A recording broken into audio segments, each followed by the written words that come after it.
Hi, I'm Dr. Robert Biswas-Diener. Thank you so much for joining me as we talk about one of my greatest professional passions. That's the interface of positive psychology and coaching.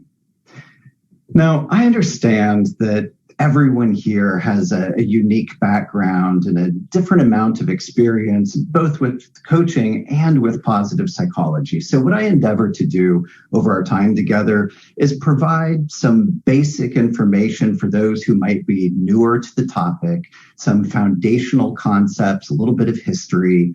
But then I also don't want to leave it there. I want to stretch and extend those of you who are familiar with this. I want to present some newer, more sophisticated, and more up-to-date ideas. Let's get started. First, a little bit of history on positive psychology as a science. Positive psychology is a modern movement within psychology in general. It was started in 1998 by Martin Seligman. Now, Marty is probably the most famous living psychologist anywhere in the world. Marty, pictured here with me, assumed the presidency of the American Psychological Association in 1998. Now, the APA is the largest professional body of psychologists anywhere in the world. So being its president is a position that carries some degree of power. And Marty wanted to use that platform to spearhead what at that point he was calling positive psychology. Marty's background is in clinical psychology, meaning that he was highly aware that since World War II, psychology as a profession has focused heavily on the treatment of mental disorders, mental illnesses. And it's right we do so because these illnesses cause real distress and pain. They're urgent. They cause social problems. So really, we should be focusing on things like schizophrenia, bipolar illness, understanding the origins and treatments of anxiety and depression. But Marty's fear was, for as urgent and pressing as these ills are, psychology might have veered too far in the direction of the negative. In Maslow's terms, we might have restricted ourselves to only half of our rightful jurisdiction. That is, psychology spends a lot of time asking what's wrong with people. And Marty wanted to ask what's right with people. He wrote, the aim of positive psychology is to catalyze a change in psychology from a preoccupation with repairing the worst things in life to also building the best qualities in life. I think that word also is important because he wasn't suggesting that we ditch a focus on the negative and focus naively on the positive. He didn't want to be Pollyanna-ish. He didn't look to say, let's just do happyology. But he was saying both sides of the coin are important. One way in positive psychology that we think about intervention is on a sort of a continuum. You can imagine invisible numbers here, and we're right here in the center in everyday normal existence, sort of the 0 point, if you will. Your typical day is all right, might not be extraordinary and it might not be terrible, just some good, mild, moderate ups and downs, the 0 point. But every point we go to the left, -1, -2, -3, getting a parking ticket, getting divorce, having a terrible illness, losing a friend, that represents increasing levels of languishing.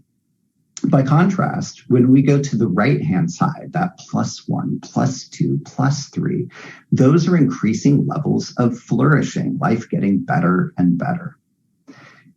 What Marty advocated for was this idea that you cannot simply do remediation. You can't simply take people from a -3 to a 0 and assume that that automatically equates to happiness. Removing symptoms, removing ills, obstacles, and problems is not the same thing as empowering people, promoting their capacities, and helping them to flourish. Now, I think this is actually a pretty provocative idea, and I'm going to hold it out to you right now to reflect on your own coaching practice. I want you to think about your typical session, whatever typical might mean for you. And I want you to think about how much of the time you spend focusing on those -1, -2, sort of the negative end of things. How much of the time in a session do you focus on that capacity building and the positive side of things? Now, I get it. We're all coaches. We tend to have positive leanings. So it would be quick to just rush to closure on the idea of, hey, I'm positive. I'm all about flourishing. But really try and take stock of your sessions. This was enlightening when I did it for myself, because I realized that every time I was addressing obstacles, every time I was asking the classic coaching question, like, what's holding you back, or what are you afraid of? Every time I was addressing self-limiting beliefs, every time I was thinking about how the client might have self-negative talk or might not believe in themselves, what I was doing was trying to remove the languishing, but that wasn't the same as building out their capacities. Now, I trust that you're a good coach and that you are doing some of that capacity building. I'm just curious about the ratio. I don't have a magic answer for you, but I think it's worth considering for yourself. If we want to head more towards that right-hand side, what is it that positive psychology has to offer that could help us do so? Here is a list of topics within the science of positive psychology. Now, this is not in any way meant to be a comprehensive list, but these are some of the usual suspects that you might find if you were to open a positive psychology journal or attend a positive psychology conference. You might even have read some popular books on these topics, and you're likely familiar with some of them, things like happiness, resilience, leadership, the ever popular mindfulness, curiosity, creativity, and so forth. Now, what I want you to realize is that these are all topics that are relevant to coaching.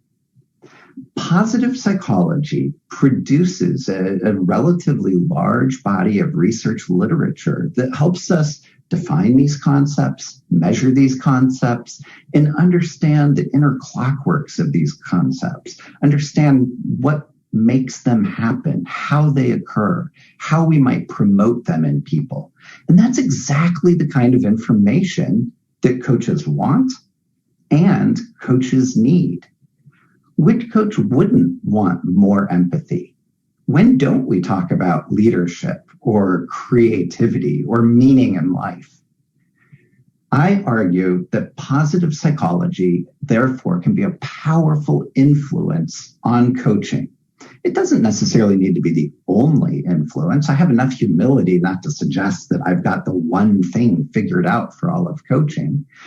But I do believe that if you're not looking at positive psychological research, insights, theories, and assessments, you may be missing a treasure trove of information that's readily applicable to your practice. Back in 2007, my co-author, Ben Dean, and myself wrote what is now the seminal book on the topic of positive psychology coaching. And way back then, we identified what we called the coaching paradox. And it's this, that for a profession, coaching, that systematically helps people aspire to and reach their own innate potential, coaching has yet to reach its own potential. Now, that's not a glaring indictment of our profession. I absolutely love coaching. But just as we might want our clients to strive for just a little bit more, I want coaching to strive for just a little bit more. And I think, broadly speaking, science is a great way to do that, because science as a way of knowing is terrific. And so let's spend our next little bit of time together really taking a deep dive into science and what science is all about and how it can interface with coaching. Around the turn of the millennium, that is, around the 2000s, especially 2000, 2005, three disparate but highly overlapping lines of thought sort of converged on this idea that science should be a major factor in the influencing coaching training and coaching practice and the evaluation of coaching effectiveness. Let's start with evidence-based coaching. So people like Diane Stober were early champions of this idea. And evidence-based practice is sort of a sub-movement within coaching, evidence-based coaching, that says, you know what, professional intuition and wisdom's not enough. They're great. I'm not discounting them at all. People definitely develop professional intuition. They definitely develop the ability to process information more quickly, more accurately as they gain years of experience. But we can't rely on intuition alone, because unless you have a very clear mechanism for boosting intuition, you won't have a clear mechanism for boosting your practice. And so what Stober and others argued for was the idea that we should take empirical evidence and marry it with our professional wisdom, and that will make for better evidence-based practice. Along the same lines, the late psychologist and coach Tony Grant started coaching psychology. Now, Tony's the first person in the world ever to have received a doctorate in coaching psychology, and he went on to found the coach training unit at University of Sydney. This is one of the first university-based programs that trained coaches. You'll be happy to know that even as I'm giving this talk, recently the British Psychological Association, for the first time in history, has voted coaching psychology as an official division of the BPS. That's a major step forward in the recognition of coaching as a legitimate endeavor within the scientific community and saying it is worth addressing scientifically. So coaching psychology, like its partner, evidence-based coaching, said coaching has such valuable resources for us, again, in assessment, theory, and basic research on topics that would be of interest to coaches. So topics such as motivation, identity, leadership, goal setting.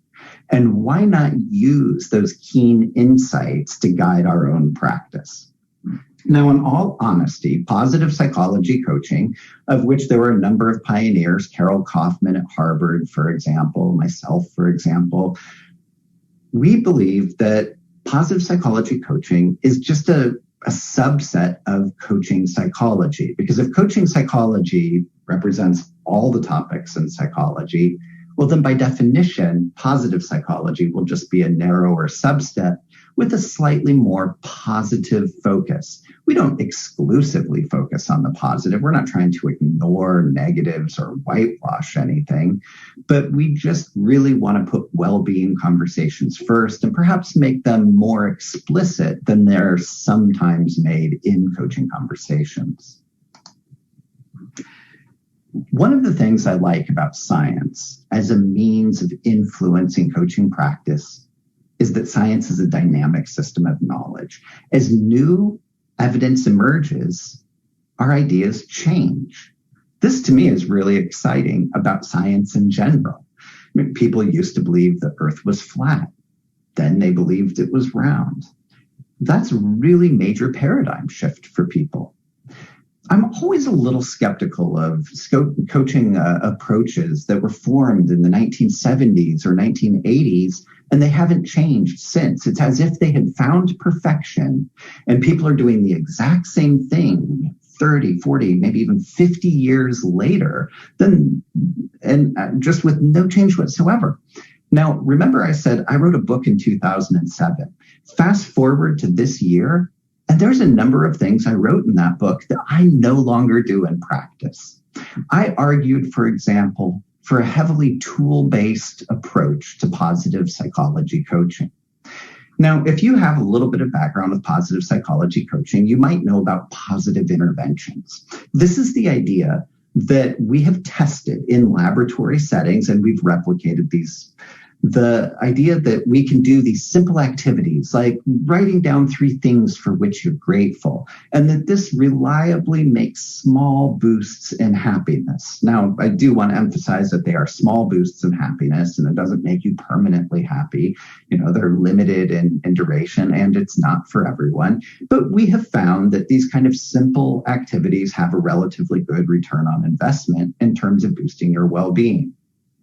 Way back when, I said, well, wow, we should be using those kind of tools in positive psychology coaching. Today, however, I never use those tools. I don't take a tools-based approach. It occurred to me somewhere along the line that telling your client to write down 3 things for which they're grateful is not really coaching. That's a highly prescriptive approach that treats the coach as if the coach is the expert and the client is not. So instead of saying you should write down 3 things for which you're grateful, you might ask your client, oh, so it sounds like gratitude's important to you. What do you notice about gratitude in your own life? What comes naturally to you in terms of the expression of gratitude? If you were to experiment with gratitude in your own life, what might you do? Where might you turn? What would be next for you? And that's a far more coaching approach, even though it veers from this formal, prescriptive, positive intervention approach. So if that's what I think now, let's get into more modern and I think more sophisticated concepts of positive psychology coaching. What is it? What's positive psychology coaching? Well, coaching in general, as you know, is really, really difficult. It's notoriously difficult to define. So I'm going to offer a definition here, but I'm going to stop well short of telling you that it's the definition. It's just a launching point for conversation, something for us to talk about. PPC, it's just a form of coaching that emphasizes scientific inquiry as a process of knowing about human nature and intervening in positive change. Well, now that's quite a mouthful, I know, and it's a little academic in its slant. So let's break it apart. First and foremost, PPC is just coaching. When I do public coaching demonstrations of positive psychology coaching, people scratch their heads and they say, but Robert, that was just coaching. Well, of course. That's all it's going to look like. I still have a client-led agenda. I'm still interested in client insight. I ask lots of open-ended and powerful questions. We do some brainstorming and planning. You'll probably see me wrap up with some accountability there at the end. That really is just what coaching is. And positive psychology coaches need to have those core competencies. First and foremost, it's coaching. But this form of coaching may be distinctive in that its emphasis is on science, rather, as a way of knowing, and positive psychological science in particular. Now, there's many ways of knowing. There's common sense. There's personal experience. There are proverbs and platitudes and received advice from our elders. There's faith. All of those are legitimate ways of knowing, and I'm not dismissing any of them. But science is a truly remarkable way of knowing, and I really love for it to be an influence. And I think it can help us catalyze positive change by helping us to hone interventions that are more sophisticated because our understanding of human nature is more sophisticated. So what is it that's so great about science? A number of things. First, science can establish causality. It is the only way of knowing that uses the laboratory experiment. We can control an environment and isolate variables and see how they relate to one another so that we really, truly can see cause and effect. This is why we get to create vaccines and airplanes that fly through the skies. It's also how we come to have insights about what causes happiness and what happiness causes, because we can determine cause and effect. In addition to causality, there's also generalizability. That is, rather than just everything being anecdotal evidence, we can draw good samples that represent the populations from which they're drawn. And we know that this sample, even if it's 100 people or 1,000 people, if it's representative enough, is a good ballpark estimate of what that population as a whole looks like. So this representation of our results is really, really nice. And finally, we have confidence in our results because we replicate our studies. When we don't replicate our studies, we can get into trouble. This is why you should always be a little bit skeptical of just a single study. Single studies don't prove anything. Rather, science is a lot more like a quilt made up of a whole bunch of patches. And if all the patches sort of look the same, it kind of creates a texture or a mural or a hue that all sort of seems the same. So we're looking for multiple studies pointing the same direction. You'll see this in my own research. I went to study the happiness of people living in impoverished conditions in India. And I found, a little bit of a mixed bag. They had some anxiety, but they also had great relationships and they enjoyed a lot of their daily activities. But I wasn't satisfied with just that study. I went back a couple years later and got a matched sample and I replicated the results. And now I feel a whole lot more confident in my findings. This raises a puzzling point, though.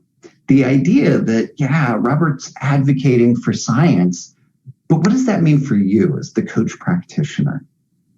Do you have to have an advanced degree in science? Do you have to be able to do sophisticated statistical analyses if you want to be a positive psychology coach?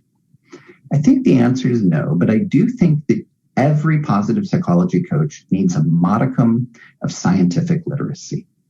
What do I mean by that? Well, here are 5 different aspects of scientific literacy that you might find helpful. First, I believe you should have some basic understanding of the scientific process. Again, I'm not advocating for an advanced degree here. I don't think that's necessary. It's certainly helpful, but not necessary. I think that you should understand hypothesis testing, basic research methodology. Do you know what correlation is? Do you know what a cross-sectional sample is, a meta-analysis, a longitudinal study? And if you know some of those very basic things, and mind you, these are the things we're teaching in upper level high school courses or in introductory level university courses. So we're not talking about things that you can't understand. You could absolutely understand this.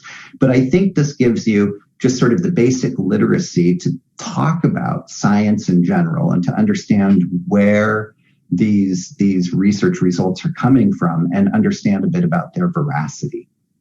Secondly, I think you should have some foundational knowledge of the scientific topic. In our case, it's positive psychology. So you should be reading a little bit. Maybe it's official journal articles. Maybe you're attending a conference, whether it's a digital conference or an in-person conference, and listening to researchers talk about their work. But you should understand a little bit about some of the main topics, maybe a bit about resilience, maybe a bit about happiness. You should maybe be able to identify who the key figures in that particular field are, or what the key findings are. And then I think that you should be able to be responsible with your science. That's a responsible application. That is changing scientific results into intervention. And importantly for coaches, responsible communication about science. I go out on the internet and I see a lot of coaches making a lot of grand claims about science. And I think that we need to be cautious, because if you listen to coaches talk about, or rather scientists talk about science, you'll hear them hedge their bets. The evidence points this direction. Right now, we believe that. It seems to be, it appears that. And so I think that it's important for coaches to realize that this is what we know right now, but to be open to change, and also to have a mechanism for staying abreast of new developments in the field. And then finally, cultural literacy. That is understanding that science is done, in averages, but it might not describe your client sitting in front of you. I might know that writing down 3 things for which you're grateful seems to boost people's happiness in general if they do it.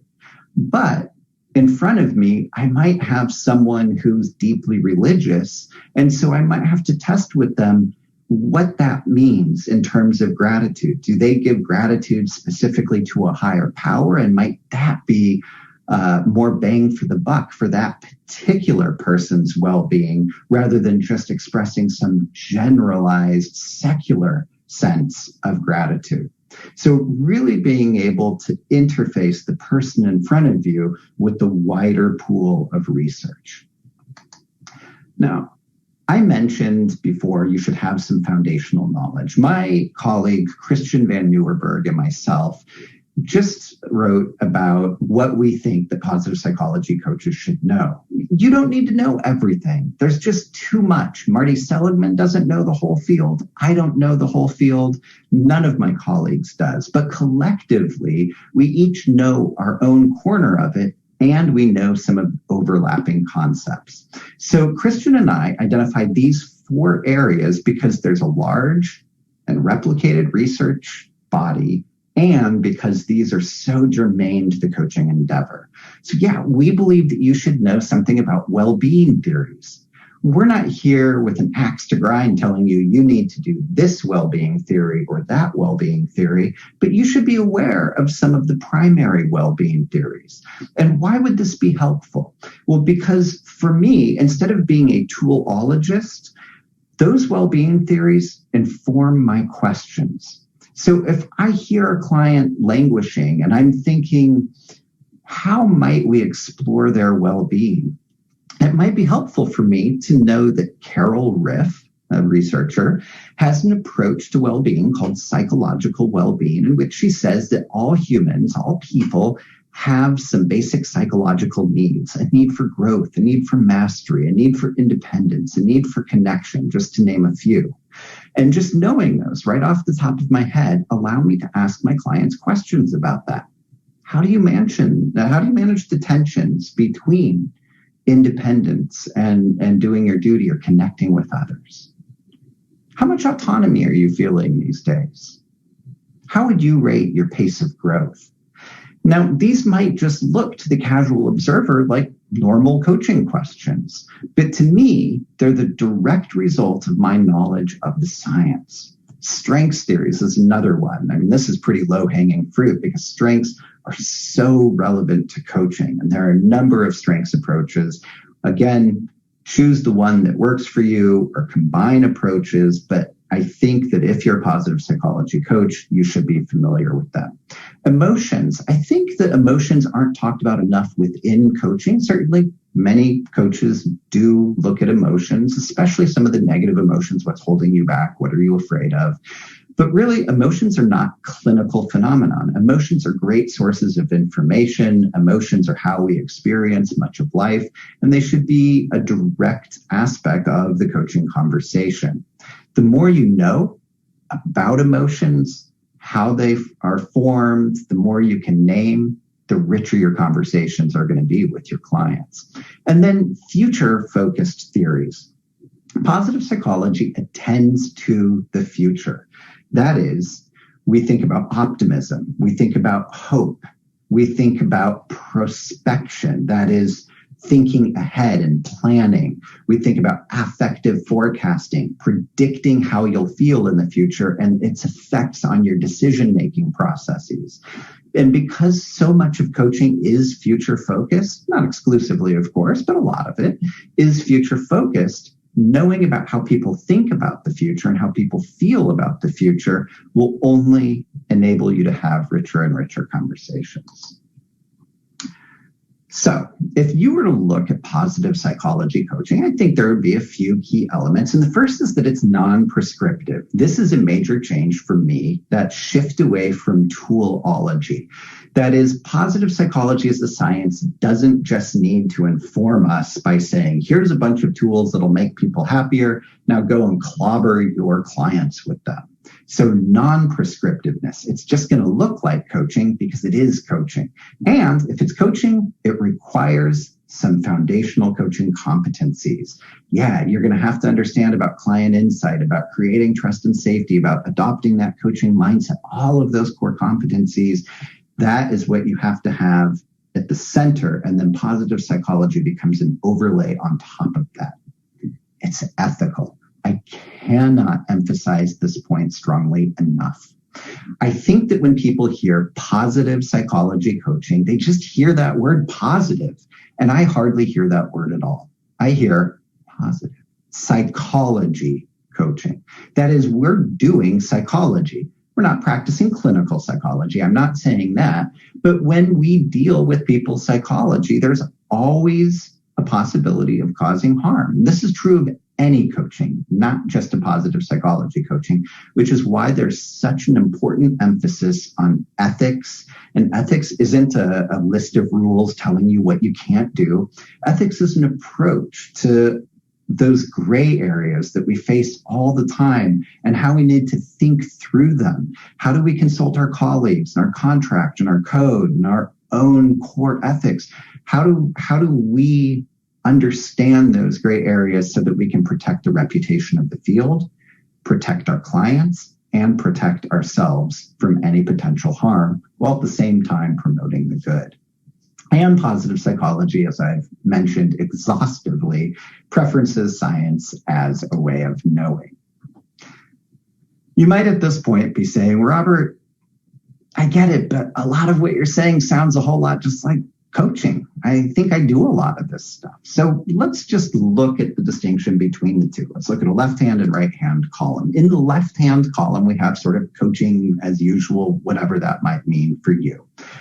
Coaching generally has a relatively heavy goals focus. We help clients articulate and work towards their goals.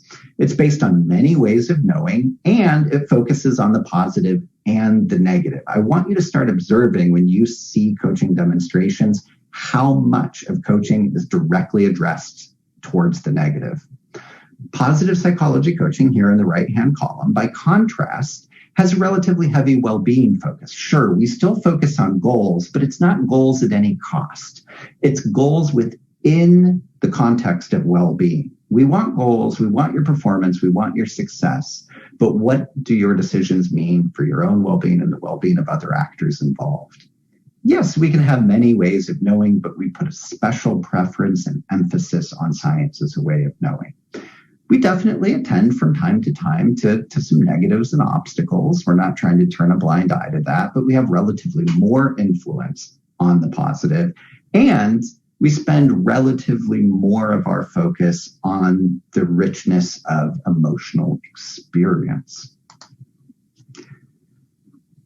I don't want to pretend that this particular, 4-level list is true because, I think we could say there's 7 levels of sophistication or 2 levels of sophistication. I'm deeply skeptical of levels lists, including my own. But again, I think this is just a helpful way for us to think about sophistication and positive psychology coaching.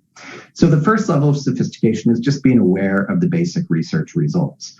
Oh, I read somewhere that gratitude is associated with happiness. Instead of taking things for granted or taking people for granted, the more you actively cultivate appreciation, the more it pays back dividends to yourself and that you feel good and enjoy well-being. That's great, but what are you going to do with that? More sophisticated is the ability to apply it. How am I going to use that in my coaching session? What am I going to do with my client, or what is my client going to do to make that finding come to life? Now, unfortunately, I think a lot of positive psychology coaching gets stuck here at level 2. But we need to go further. Level 3 is really adapting for context, that sort of cultural awareness that I articulated before. The idea that really it's not just, hey, appreciation in some grand scheme of things is good, but what does it mean in this organizational context? What would be culturally appropriate here? And then finally, the most sophisticated level is using yourself as the intervention, because let's face it, the coach is the intervention.